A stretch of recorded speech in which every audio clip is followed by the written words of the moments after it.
ένας πολύ ιδιαίτερος και πολύ όμορφος αγώνας. Έχει όλα τα απαιτητικά ανεβάσματα, όλα τα απαιτητικά κατεβάσματα, αλλά κυρίως έχει μια πολύ μεγάλη και πολύ ωραία όμορφη θέα. 4, 3, 2, 1, 0. Καλή επιτυχία!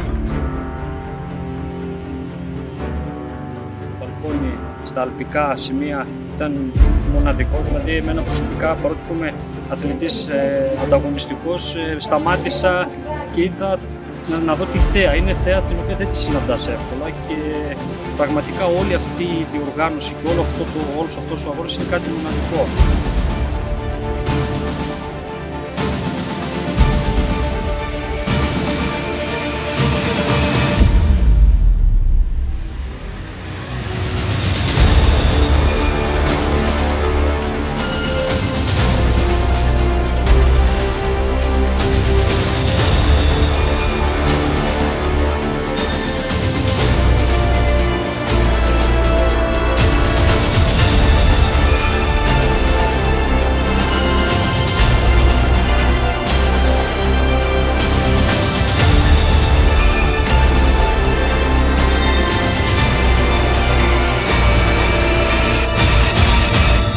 Χαίρομαι πάρα πολύ που είμαι εδώ.